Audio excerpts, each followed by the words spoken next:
Indonesia masuk dalam 10 besar negara dengan jumlah narapidana terbesar. Mengatasi masalah overkapasitas, masalah kelebihan kapasitas yang masih belum ada solusi.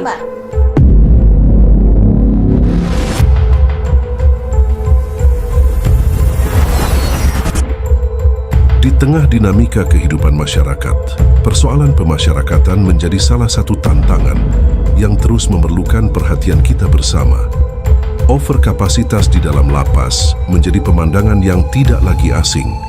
Setiap tahun jumlah warga binaan terus meningkat, ruang hunian menjadi penuh sesak, dan pembinaan tidak selalu dapat berjalan optimal.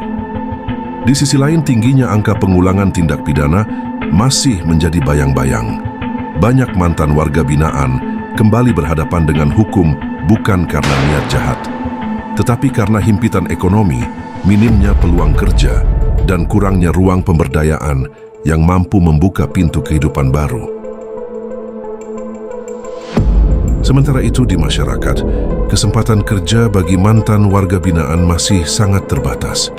Stigma sosial membuat mereka sulit diterima, sulit dipercaya, dan akhirnya sulit bangkit. Di tengah kebutuhan pembinaan yang semakin kompleks, jumlah pembimbing kemasyarakatan tidak sebanding dengan jumlah klien yang harus didampingi. Namun Indonesia memasuki era baru penegakan hukum. Melalui Undang-Undang Nomor 1 Tahun 2023 tentang KUHP Nasional, diterapkan mekanisme pidana pokok berupa pidana kerja sosial dan pidana pengawasan.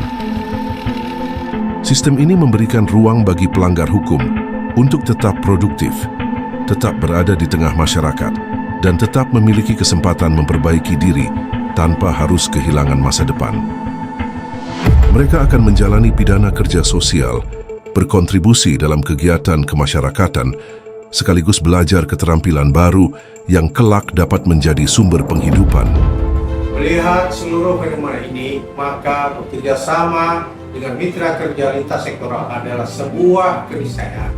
Dalam mewujudkan kolaborasi pembimbingan, lahirlah sebuah gagasan besar, yaitu sebuah proyek perubahan yang memberi harapan baru dari narapidana menjadi wirausaha. Program ini tidak hanya sebuah inovasi, tetapi langkah strategis untuk membuka jalan masa depan bagi warga binaan dan klien pemasyarakatan.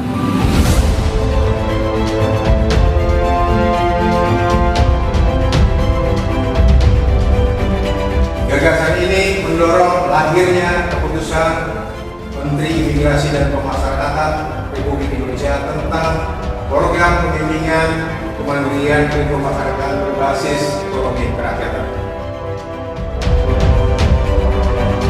Tidak berhenti sampai di situ. Untuk memastikan seluruh proses berjalan transparan, terukur, terhubung dengan pasar, maka dikembangkan sistem digital, aplikasi Simawas Kipas, sistem manajemen pengawasan klien pemasyarakatan.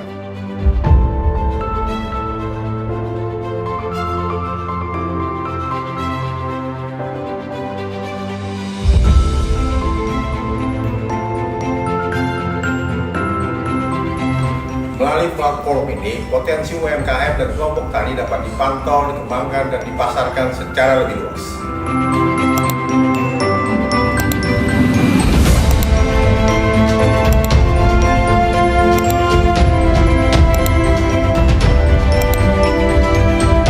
Saya Anwar Hafid, Gubernur Sulawesi Tengah, memberikan dukungan penuh terhadap proyek perubahan dari narapidana menjadi wirausaha yang diinisiasi oleh Kepala Kantor Wilayah Direktorat Jenderal Pemasyarakatan Sulawesi Tengah.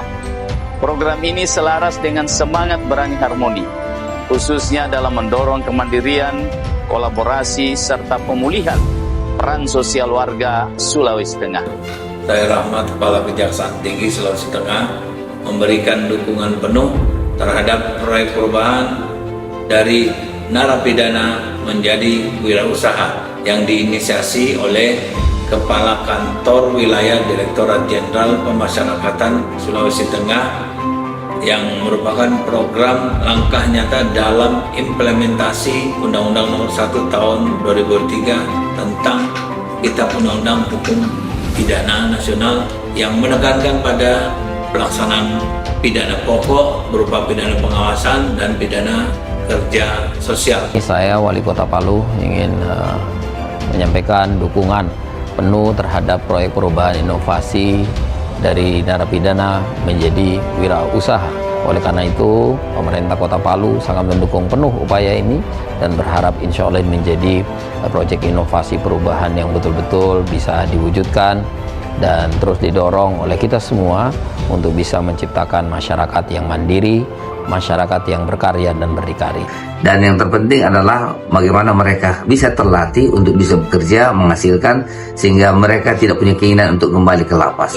Keinginan mereka keluar dari lapas, bekerja, menghasilkan untuk keluarga mereka, dan insya Allah kalau mereka laksanakan, mereka bisa diterima di masyarakat seperti dahulu kala. Inilah wujud nyata dari sebuah harapan. Dari balik terali besi, dari keterbatasan, dari masa lalu yang kelam, tumbuh sebuah langkah baru menuju kehidupan yang mandiri.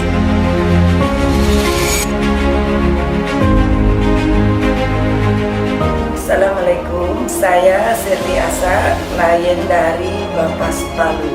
Setelah menjadi klien, kegiatan saya sehari-hari buat sambal roa.